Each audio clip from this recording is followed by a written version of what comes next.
Apollo, Hercules, Prometheus. What in the world do these myths have to do with Jesus? Let's talk about it with Louis Markos on Steve Brown, etc. He's an old white guy, an author, broadcaster, and seminary professor who's sick of religion. And he's brought friends. Please welcome Steve Brown, etc.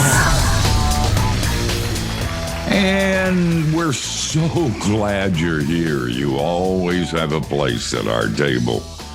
I'm Steve, the aforementioned old white guy. A lot of the people that we're going to be talking about during this hour are friends of mine.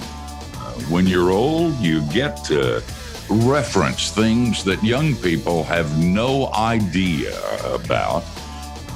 Matthew Porter, our executive producer, is with us. Some men look at a third helping of turkey and dressing and ask why.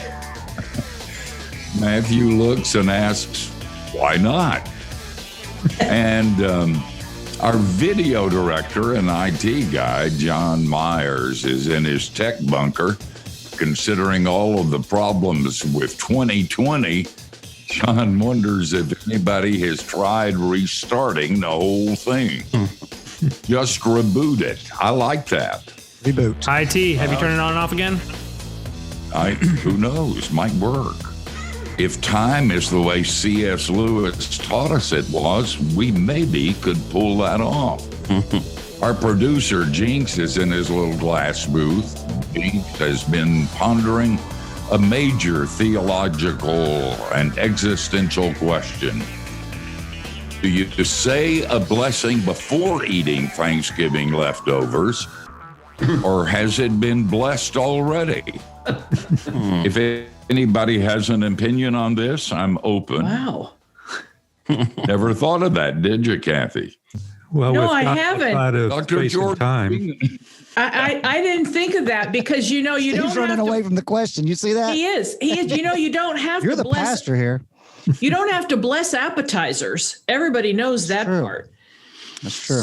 Listen, do you have to tithe income tax checks when you get them, or have you already tithed on them? Oh, that's deep. It's similar, the more important and Let me get ordained and I'll find out. than the one Jinx asks. Good one. Dr. George Bingham is the president of Key Life. Radio stations that listen to us are already playing Christmas music, and George, as Zach might say, is here for it. And Kathy Wyatt is the soft, feminine side of the program. Kathy has created the ultimate side dish for 2020, masked potatoes. Sorry, everybody. That's so bad. Oh, Matthew. There's like 14 different foods in a Thanksgiving meal you could make jokes about. That's You'll hear about Come that on with next masked potatoes. We've got a couple of shows before then. Oh, my goodness. Oh, Guys, mercy. Louis Markos, our guest, serves as professor in English, scholar and resident at Houston Baptist University. He also holds the Robert H. Ray Chair in Humanities and speaks widely on ancient Greece and Rome, C.S. Lewis and Tolkien. And Lewis has written 18 books. Whenever he burps, they publish it. And his latest, which I hold in my nicotine-stained fingers, is The Myth Made Fact. Reading Greek and Roman mythology through Christian eyes. Hey, Louis, thanks so much for taking your time to be with us. Thanks. It's great to be on. You know, our daughter, Robin, works at Key Life. She is an editor and edits everything that everybody writes, including me. And she rarely pays much attention to this particular show. she listens and she may comment on occasion. I can't think of a single time when she has said to me, bring that book to me, I want to read it.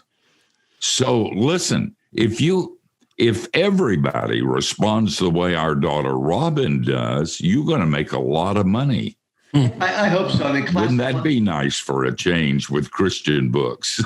It would be nice. The publisher has just gone all out, pulled out all the stops, and I'll start with a funny story. When I wrote the original version of this book and sent it to Classical Academic Press, it was about 60,000 words. And they said, we love this, but we want twice as much.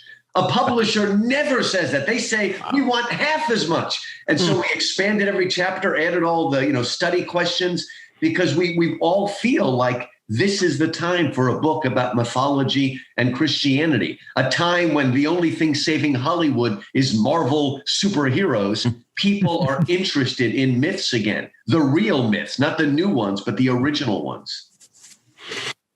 Wow. That is so cool.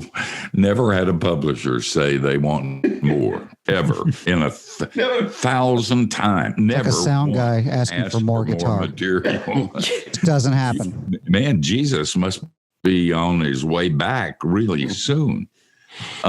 This is a great book, by the way, and it's a fun book, and it'll take you places where most of the people who are listening on the radio stations and watching the video on our YouTube channel, most of the people, I suspect, haven't been here.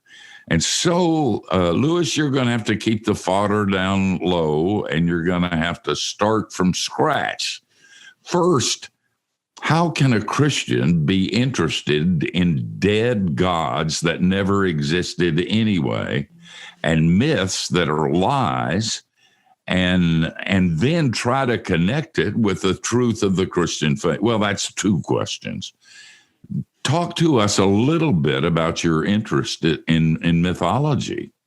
Well, let's just dive in here. About 12 years ago, I published a book with InterVarsity called From Achilles to Christ, Why Christians Should Read the Pagan Classics. And I talked about the Iliad, the Odyssey, the Aeneid, and the Greek tragedies. But I felt like I wanted to go deeper. I wanted to go behind the epics and tragedies to the raw material that underlies all of it. And those are the myths. Now, I got to tell you, Steve, that as a Western man, these myths are part of my heritage. However, I am actually Greek, 100% Greek. Well, according to my DNA test, I'm 92% Greek. But all four of my grandparents were born in Greece, came to America about 1930. So these are also in my blood, and I've always loved mythology. And this is going to sound strange, but I often read Greek myths almost devotionally. Sometimes I grow more spiritually reading mythology than reading just, any old plain devotional. And how is this possible? The reason it's possible, Steve, is a absolutely essential theological distinction that is there in Catholicism just as much as it's in Calvinism. I mean, it is at the core of Christianity, and it's the distinction between special revelation and general revelation.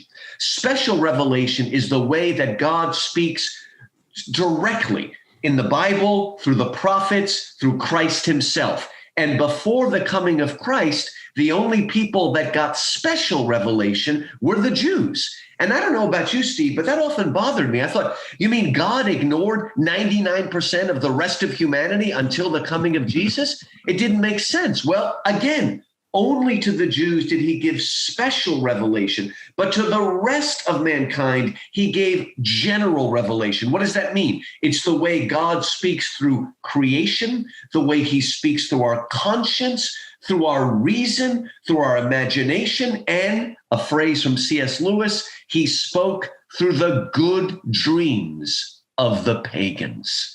Okay, Steve, we're all made in God's image. God has written eternity on the hearts of men, that famous verse from Ecclesiastes. Or as Augustine says in the beginning of the Confessions, "O Lord, you have made us for yourself, and our hearts are restless until they rest in thee." God has put that desire and that restlessness in all people. Now, that desire alone can't save us. We need the special revelation. And of course, we need grace to be saved.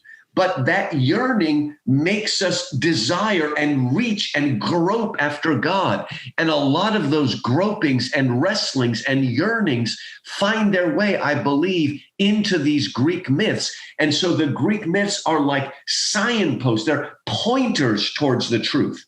Now, thankfully, we have the Bible as our touchstone and our measuring rod, our yardstick. But still, we can find truth. And I hope we'll have time to talk about it, because when I say we can learn truth from myths, I don't just mean let's use a myth as a sermon illustration because it's pretty. I mean that there's actual goodness, truth, and myth if we have eyes to see and ears to hear as we delve into these myths. God did not ignore the pagans. He reached out. And when Jesus was incarnated, he not only fulfilled the law and prophets, he fulfilled the highest yearnings of the pagan peoples. That's Louis Markos. And his book is Myth Made Fact. I suspect with all of us, you guys are going to be thinking some new thoughts today. You probably always thought a myth was a lie. You didn't know that maybe God was busy writing some stories that weren't special revelation, but were there all along for the people to find. This is a book that would make a great discussion for a small group as you pursue places and go down roads you've never gone. You're listening to Steve Brown, etc. We're going to rest up, and like Jesus, we're coming back.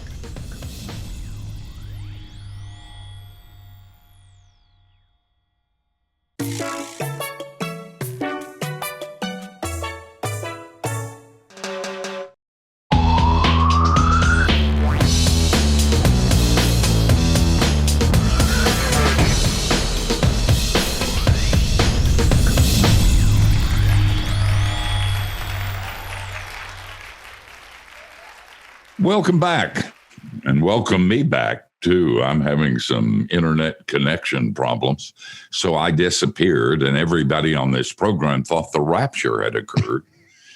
They had been left, but it was technology. That was scrambling for the material. Trying to fix my internet connection. But at any rate, we're so glad you're with us. Our guest is Professor and author Louis Markos, and his latest book is titled The Myth Made Fact, Reading Greek and Roman Mythology Through Christian Eyes.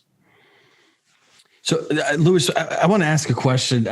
You talked about using Greek myths as that God is in there. I almost think of like, if you put a piece of paper over a leaf and trace over it, it's not a photo, it's not the actual thing, but there's the essence of it trying to kind of coming through. I wonder if you could give us an example of what you're talking about, where you see strains of the gospel of the truth bleeding through these pagan stories. I'll tell you, the best example is actually the origin of the title of my book, The Myth Made Fact. I'm sure most of your listeners are aware that C.S. Lewis, the greatest apologist of the 20th century, spent half his life as an atheist. But what a lot of people don't know is C.S. Lewis did not go directly from atheism to Christianity. That's the story of Chuck Colson, Lee Strobel, Josh McDowell. But Lewis first became a theist, a believer in God, and then it took him about a year and a half to come to believe that Jesus was the Son of God. What was holding him back? Well, I'm sure all of you consider Lewis a role model, but I'm lucky enough to have him as a double role model because he was an English professor like I am. And like me, he loved mythology, and he loved to study comparative mythology and comparative anthropology. And he was a fan of a book called The Golden Bough by Sir James Frazer. And in The Golden Bough, Sir James Frazer was looking for archetypes, certain characters or images or themes that recur again and again across culture, across time. And if you've ever heard of Joseph Campbell, James Frazer was the Joseph Campbell of his day, looking for archetypes like the wise old man, Gandalf, and Obi-Wan Kenobi, right? That sort of thing. And what Sir James Frazer discovered was a character he called the Corn King. And the Corn King are these strange stories spread throughout antiquity of a god or a demigod coming to earth, dying, often a violent death, and returning. Now, it's not exactly a resurrection. It's more of a seasonal return, right? I'm calling you from Houston here. We don't have 4 seasons, but you all have 4 seasons. Well, no, you're in Florida. You don't know what seasons are either. Well, people do, right? And the idea of life, death, and rebirth. So if you're an Egyptian, your Corn King is named Osiris. If you're a Greek, you call him Adonis or Bacchus. If you're Babylonian, you call him Tammuz. If you're Persian, you call him Mithras. If you're Norse, you call him Balder. And all these stories were out there. And C.S. Lewis thought that, well, Jesus was just the Corn King of the Hebrews, just another myth. And you know what? If you go on the atheist websites and podcasts, they'll try to say, look, we have lots of stories that sound like Jesus. That proves Jesus is a myth. It does not. Let me segue for a second. If you went to a public school like I did and took social studies in 6th grade, because they don't teach history in our country, you took social studies in 6th grade, they had you read the wonderful epic of Gilgamesh, right?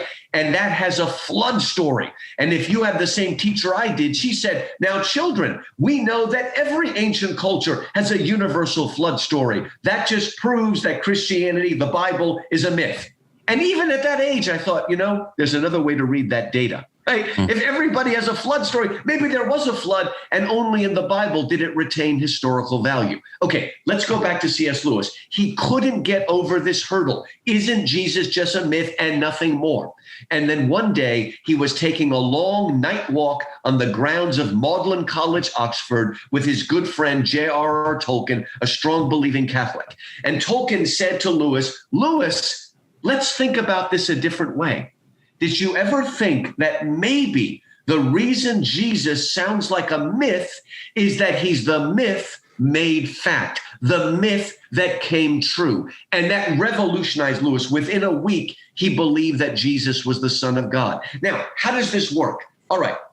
If it is true that we are all made in the image of God, then God has put that yearning in all of us. As St. Paul says at the Areopagus, right? Out of one man, God created all races of men, and he set the time and the places, though he is not far from any of us, for we grope after him and reach after him. And I believe that one of the ways the pagan people, the Gentiles in general, reach after God was by coming up with these myths of God's coming to earth and dying and rising again. But these are just myths. They're often violent. They're often bloody. They're terrifying.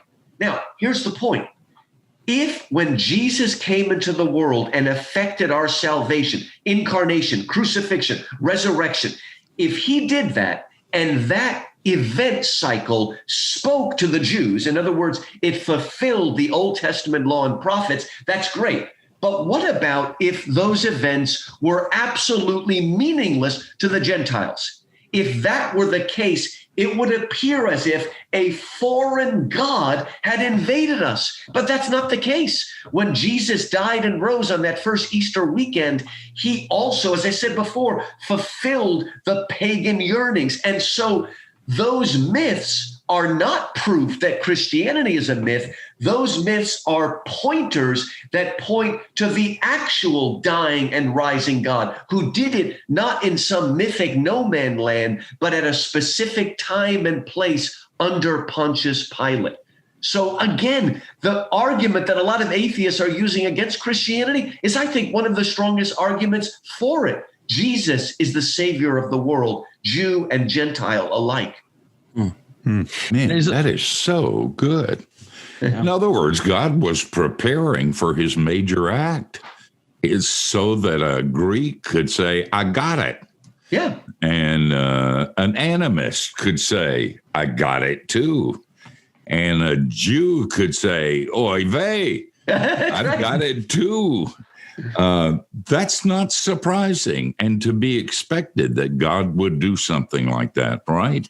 And there was a great missionary that died fairly recently named Don Richardson, who wrote a book called The Peace Child and another great book called Eternity in Their Hearts. And he said, if you look in these tribal groups, you will find what he called redemptive analogies.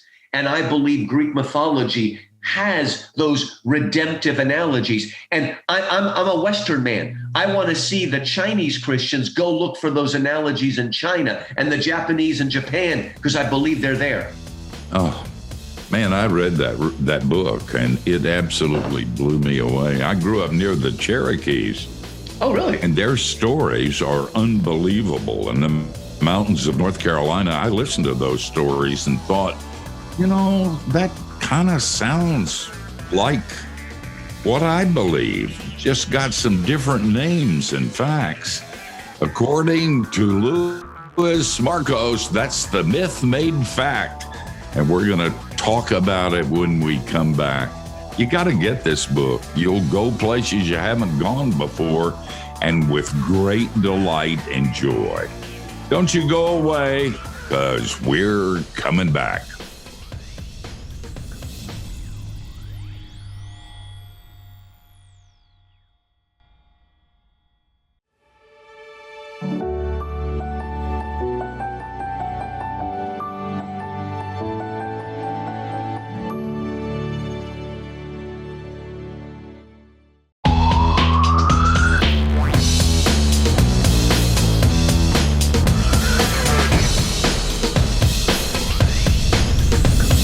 We're so glad you're here. Thanks for joining us. We're hanging out with Professor and author Louis Markos. You can keep up with him on Twitter at Lou, L-O-U, Markos, M-A-R-K-O-S.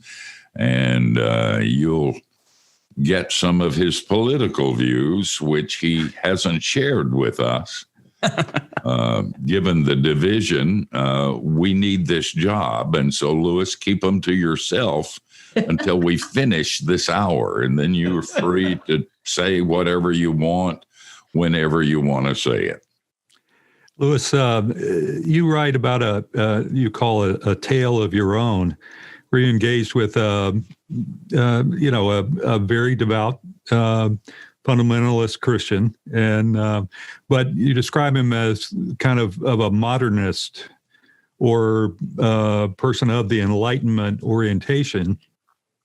And I'm interested in just seeing how you would contrast that with the direction we seem to be going, with a much more postmodern perspective, and how the myths impact differently, or how people might deal with them differently.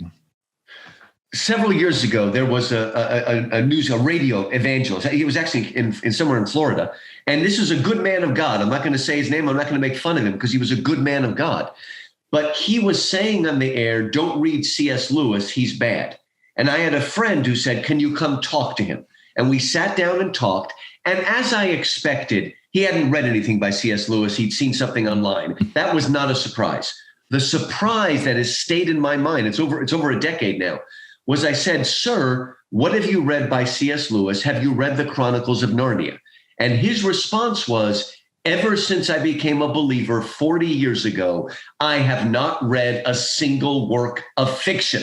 He didn't even read Christian. He didn't even read the Left Behind series, which might be a good thing. But anyway, he didn't read any. And again, if you were to ask that man, why don't you read fiction? He would say, because I'm a Christian. But after much prayer and thought, I realized the real reason he doesn't read fiction, the reason he doesn't know, is that he's a modernist without knowing it. What do I mean by that? An Enlightenment modernist is somebody who does what some have called the Enlightenment split. It's either reason or emotion. It's either reason or imagination, logic or intuition, history or myth, science or religion, and there's nothing in between. And this is false. This is an Enlightenment narrative that is 200 years old. Folks, I'm obviously a very conservative Christian. I have no idea with 6 literal days. I have no problem reading the Bible that way. But we must not turn the Bible into a science textbook, or we're going to lose. because if you try to hold the Bible to a system of reading that's only existed for 200 years, you're going to lose, okay? So yes, the Bible tells us historically accurate things, but it's never meant to be a modern textbook. Now, why is this? I think this is important at any time, but it's more important today. We have to break down this split because we have a generation of students who we can do our logical, scientific, historical apologetics, and I do that myself, and it's helpful. But if you want to reach this generation, you have to have the best story. You have to show them that Christianity gives us the meta-narrative, the overarching story of creation, fall, redemption, and reconciliation, and that all other stories fit into that. These kids may say they're postmodern relativists, and they may think they are, but they all watch Marvel comic book movies because they know there's good and evil. They are looking for a hero, and they're looking for a sacrificial hero. The last one, Endgame or whatever it was called, the moment of sacrifice is so powerful in that movie because it is written in our DNA. We are part of a story that's going on. And I want to tell you, the folks listening, something. Okay, I'm not going to argue how old the earth is, okay? But whether the earth is 6,000, 6 million, it doesn't make a difference. God really begins his redemptive plan in human history, not with the Tower of Babel, but with Abraham, right? God is working in creation, flood, Babel, but the real historical focus of the gospel begins with Abraham. Abraham is only 4,000 years. That means if you live to the age of 80, if you're a good old white guy like Steve, if you live to the age of 80, your lifespan makes up 2% of that 4,000 years. So don't let yourself be scared away by millions and billions of years. We, all of us, are a significant part of the historical gospel that God is working out in human history. And we've got to reach out to these children. We've got, and young adults, and use the myths to show them that Jesus is the ultimate hero, that every story they love and cherish ultimately points to Jesus, the one who is the myth made fact, the true hero, the true Hercules, even the true Bacchus, the one who is the Lord of all creation, who died and rose again and defeated not only Satan and sin, but defeated death itself. Oh, man. I don't know about you guys, but I feel like I'm drinking from a fire hydrant. And there's so much here. I'm going to just sit around for the next week and process it.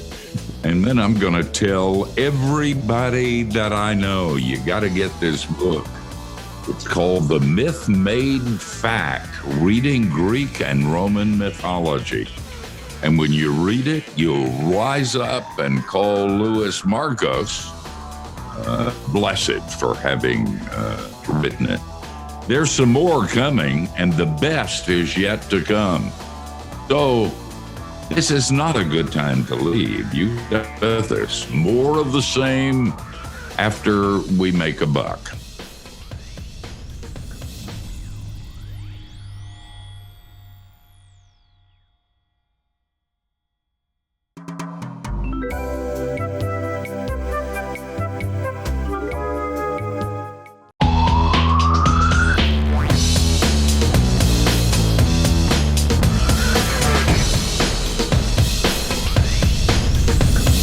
We've been talking with Louis Markos, and he is an absolute delight. We've had fun during this hour, and it's not over yet. Louis, you got a lecture series that people can get to, can't they? Tell us a little bit about that. Okay, the publisher of this book is Classical Academic Press, and I love classical Christian schools, and classical homeschoolers speak for them all the time. And to accommodate the growing interest, Classical Academic Press now has something called Classical U, And it's one of those subscription services where you can watch all sorts of lecture series, particularly on the classics and all different topics. And what they asked me to do was to do a lecture series, audiovisual, to accompany this. So it's not me reading out loud the book. It's me redoing it, speaking directly to the camera. And there's 18 episodes of about 30 minutes each. So it's about 9 hours long. And it takes you through it, but in a different way, telling the story, speaking a little bit more informally, almost like we're speaking here. You can do that as well. So I'm glad that they're expanding and trying to reach people, because I believe there's a wonderful book called How the Irish Saved Civilization. And the pagan classics were saved by the least likely people, these monks in the middle of nowhere. Well, as we enter a new dark age, it's going to be the classical Christian homeschoolers, the people who used to be Bible-only people, who are going to help preserve the pagan classics. And I want my book to be part of that preservation. All right, check it out. By the way, and it's another story, and maybe we'll explain it sometime, but Lewis practiced in front of a microwave oven. He ruined the popcorn, but he learned timing for these lectures. That's how I can count down to 30. I keep an eye on it. It's great. Lewis, on a little bit of a lighter note, I really want to know what your favorite, if you have one specifically, you might have more than one, but if you have a favorite myth and why, and what do you, and why is it your favorite? In other words, what do you take away from it that makes it your favorite? Now, let me talk about one I haven't done in any other interviews, because it's a light one. It's wonderful. It's so Greek, and it's one of the few Greek myths that has a happy ending, because a lot of them have unhappy endings. And it's a story of an old couple named Markos and Philemon, who were living in Phrygia, which is a part of modern day Turkey. And they were living in a town of pretty much evil people, a town very much like Sodom and Gomorrah. And the gods were fed up with that town, and they decided they wanted to test the people. And so Zeus, the king of the gods, and Hermes, the messenger of the gods, or Jupiter and Mercury in the Roman version, they come down to the town to test the people. And they come down as strangers. And for Greeks, the whole Mediterranean world, hospitality is incredibly important. Xenia is the word, the guest-host relationship. And if you see a stranger, you're supposed to take them into your home and feed them before you even ask their name. If you've read the Odyssey, it's all underwritten by this idea of guest-host relationship. And all these evil people beat the gods from their doors, showed no hospitality. Only this poor elderly couple, Markos and Philemon, showed the proper hospitality. And they let the people in. They had almost no food, but what little meat they had, they served. They had a tiny flagon of wine. All the food they had for the next month, they served there. But they noticed that when the god reached for the flagon for more wine, it magically filled. And every time they reached for more food, there was more food. And that pious old couple realized, and they bowed down and said, "Forgive us, we did not recognize you." And Zeus and Hermes regained their form and said, "You are the only hospitable and pious people in this town. We are now going to destroy the town. But if you flee up the hill and do not look back, you will be preserved." And so exactly like a Sodom and Gomorrah story, they ran up and they didn't look back. And when it was done, they turned around, and as they watched, their little hut transformed into a mighty temple, and they were allowed to be the priest and priestess of the temple. And so their hospitality saved them. And we need to realize that in the story of Sodom and Gomorrah, there's two things going. There is the illicit sexuality. We can't get around that. We can't politically correct it. But it also is a breach in hospitality. And one of my favorite verses in Hebrews is that you should always show hospitality, but for by so doing, some have entertained angels unaware. And hospitality is one of my gifts as a Greek. Now, the reason I tell you that is it not only shows you that the pagans understood the importance of hospitality, which, by the way, is listed as one of the spiritual gifts in the New Testament. That's actually a gift. But I want to tell it to sort of end this wonderful time I've had with you, because it has a direct biblical parallel. Because when Paul and Barnabas were on their first missionary journey, they were in this same area of Turkey where this story took place. And some of you will know the story that by the power of Christ, they healed a cripple. And then all the pagans went wild and they called the two of them Zeus and Hermes, and they started to sacrifice to them. And Paul's like, no, don't do this. We're only men.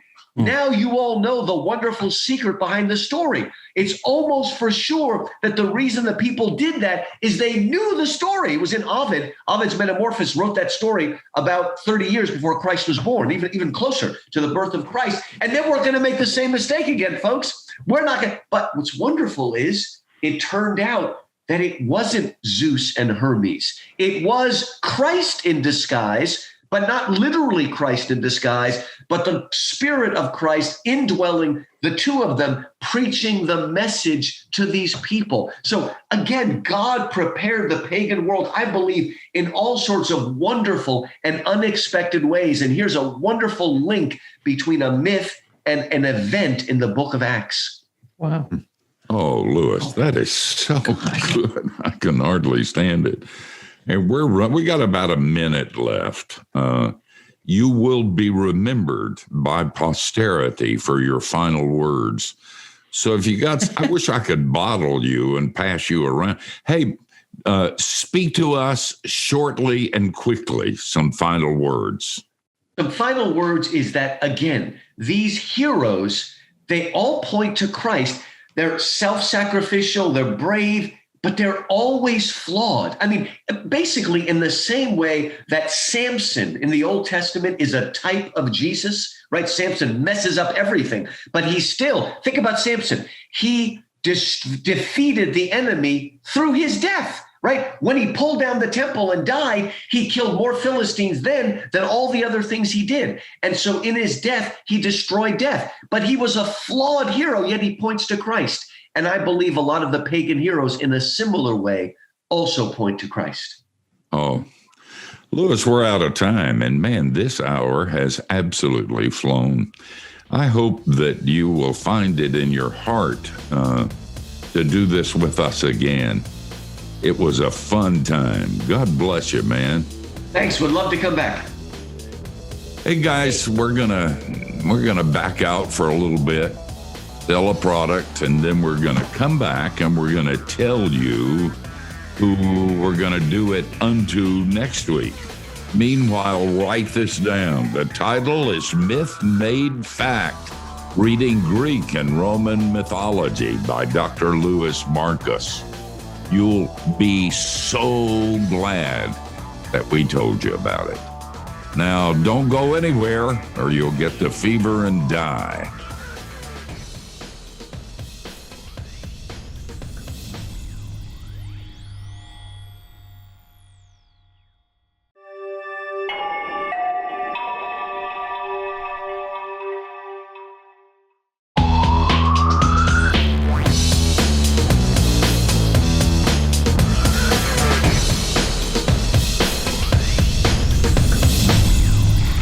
You're listening and have been listening to Steve Brown, etc., and it's been so good to have you as a part of this. A great hour with Louis Markos, and he reminds us of something about which most people are blind. You know, we see the Christian faith as this little thing that we place off into the corner and run to when we get scared or we can't get people to forgive us. God will, because that's his job description, or to keep us out of hell. But it's not that. The Christian faith and the meta-narrative of the Bible permeates everything. And when you become aware of that, you see it everywhere. If you're a missionary, you see it in the writings of people who have never heard about Christ as their stories met Christian narrative. You find it in mythology, and we've been talking about that for the past hour. And in the face of silly, superficial atheism, and that's what it is, because there's a blindness. In my worst pagan days, I wouldn't say something like what they say in those silly books that they write, because the blindness has been removed. And I smelled Jesus. George said off the air that this Thanksgiving he was going to stop and smell the turkey.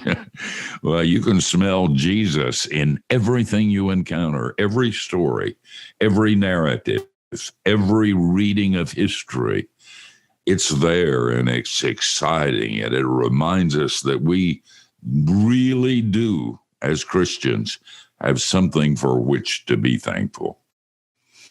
Hey, Kathy, have you acquired a guest for next week? I have acquired a guest for next week, and you probably can speak to him a little better than I can, because he is a gentleman that used to serve years and years and years ago on the staff of the former church at which you served, Reverend Jim Stout.